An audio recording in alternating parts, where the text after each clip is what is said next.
Sir வெள்ளை அறிக்கை இலவச திட்டங்கள் வருமா? 2500 ரூபாய் பல்வேறு வாக்குறுதிகளை கொடுத்திருக்காங்க தாவேக அரசு. இவங்களே இவ்வளவு கடன் இருக்குன்னு சொல்லும் பொழுது திருப்பி மீண்டும் கடன் வாங்க சூழ்நிலை ஏற்பட்டிருக்காங்க. இதெல்லாம் வாக்குறுதி கொடுத்தாங்களா? நீங்க வெள்ளை அறிக்கை நேற்று வெளிவந்திருக்கிறது. வெள்ளை அறிக்கையினுடைய செய்தி புதிய செய்தியாக தெரியவில்லை, பழைய செய்திதான்.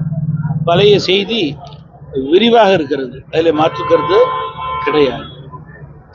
மேலும் மேலும் கடன் சுமையை எடுத்து கூறும் அரசு கடன் சுமையை குறைக்க வேண்டும், மேலும் அரசுக்கு வருவாயை கூட்ட வேண்டும். அதன் அடிப்படையில் கொடுத்த வாக்குறுதிகளை அனைத்து துறைகளிலும் நிறைவேற்ற வேண்டும் என்பதற்கான திட்டங்களை தீட்டி அதற்கு ஒரு நம்பிக்கையை மக்களுக்கு கொடுக்க வேண்டும் என்பதுதான் எல்லோருடைய எண்ணமாக இருக்கிறது. வெள்ளை அறிக்கை புதுசா இருக்கு, பழசுதான். ஆனா கடன் திட்டம் ஏறிக்கிட்டே இருக்கு சார். இதை எப்படி பாக்குறீங்க? அரசாங்கம் மக்கள் நம்பி வாக்களித்திருக்கிறார்கள், மக்களுக்காக நிறைய வாக்குறுதிகள் கொடுத்திருக்கிறார்கள். மக்களுடைய நம்பகத்தன்மையை அவர்கள் இழக்கக்கூடாது. அதற்குண்டான பணிகளை முறையே சரியே செய்ய வேண்டும். இல்லை என்றால் மக்களுடைய நம்பகத்தன்மையை அரசு இழக்க நேரிடும். மக்கள் புதிய அரசாங்கத்தை கூர்ந்து கவனித்துக் கொண்டிருக்கிறார்கள் என்பதை நான் தெரிவிக்க விரும்புகிறேன்.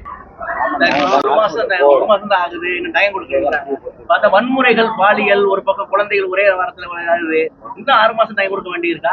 அந்த ஆட்சியை எப்படி பாக்குறீங்க? இன்னும்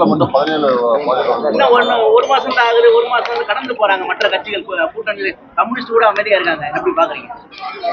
நீங்க கொலை, கொள்ளை, திருட்டு, செயின் பறிப்பு இவைகளெல்லாம்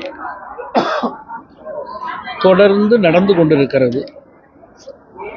இதற்கு முற்றுப்புள்ளி வைக்க வேண்டும் என்பதிலே மாற்று கருத்து கிடையாது.